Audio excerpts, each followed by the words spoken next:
মুগ ডাল দিয়ে যে এত মজার আর চমৎকার পিঠা হয় সেটা আপনারা কে কে বাড়িতে বানিয়েছেন বলেন তো।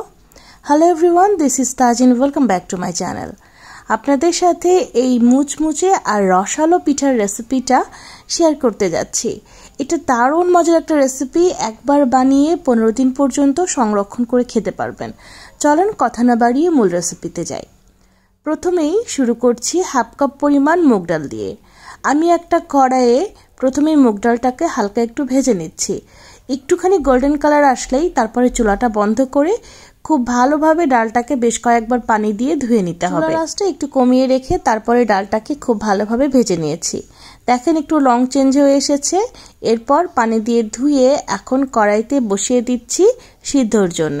চাইলে কিন্তু আপনারা প্রেসার কুকারেও সিদ্ধ করতে দিতে পারবেন, তবে আমি কড়াইতে দিচ্ছি, এটা খুব দ্রুত সিদ্ধ হয়ে যায়।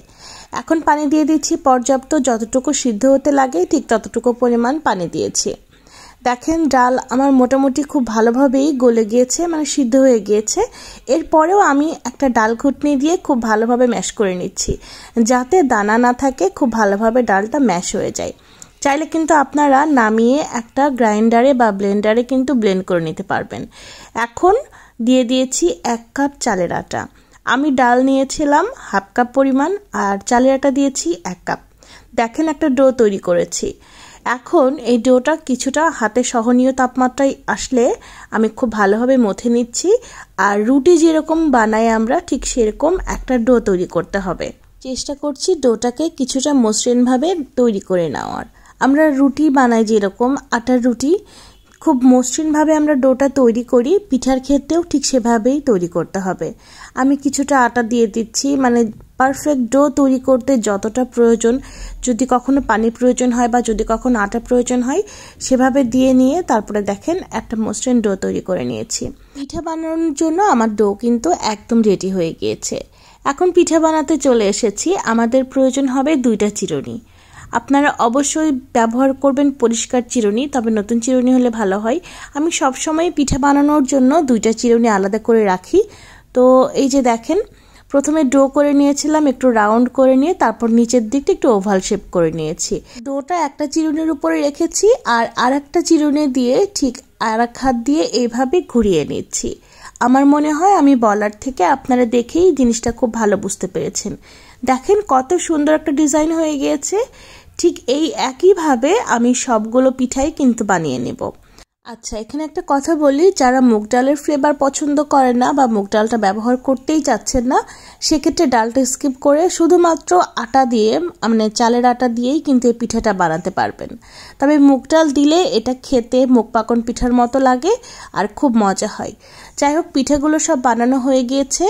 এখন কড়াইতে দিয়ে দিচ্ছি তেল। পিঠাগুলোকে ডুবো তেলেই ভাজতে হবে, এতে করে খুব ভালো ক্রিস্পি হবে।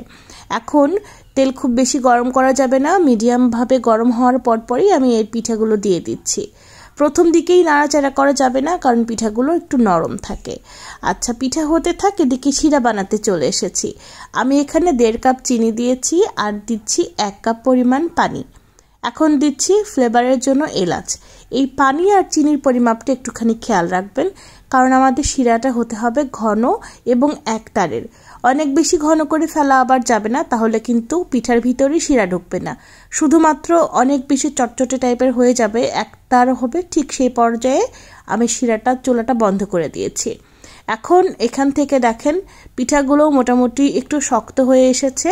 এই পর্যায়ে আমি নাড়াচাড়া করছি। পিঠা কিন্তু বেশ সময় নিয়ে তারপরে ভাজতে হবে, এতে করে পিঠাগুলো ভিতর থেকে মুচমুচে হবে এবং অনেক দিন পর্যন্ত সংরক্ষণ করতে পারবেন। পিঠা ভাজা হয়ে গিয়েছে, এখন তুলে নিচ্ছি। পিঠাগুলো আমি একটা টিস্যু পেপারের উপরে তুলছি, যাতে এক্সট্রা তেলটা শুষে নেয়। এখন যেই শিরাটা তৈরি করে রেখেছিলাম সেখান থেকে আমি এলাচগুলো তুলে ফেলছি। এরপরে পিঠাগুলো দিয়ে দিচ্ছি।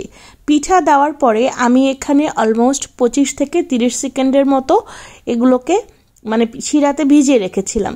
এই 25 থেকে 30 সেকেন্ডই যথেষ্ট শিরাগুলো ভিতরে ঢোকার জন্য। দেখেন শিরাগুলো কিন্তু এর মধ্যেই সোক করে নিয়েছি পিঠাগুলো। এখন তুলে নিচ্ছি। একটা পিঠা আমি আপনাদের ভেঙে দেখাচ্ছি। দেখেন কতটা মুচমুচে হয়েছে আর রসালো হয়েছে। এই ছিল আমার আজকের আয়োজন আপনাদের জন্য। আশা করছি ভালো লেগেছে। সবাই ভালো থাকবেন, সুস্থ থাকবেন। আমার জন্য দোয়া করবেন, আমার পরিবারের জন্য দোয়া করবেন। আপনাদের জন্য রইল মন থেকে অনেক অনেক দোয়া, ভালোবাসা।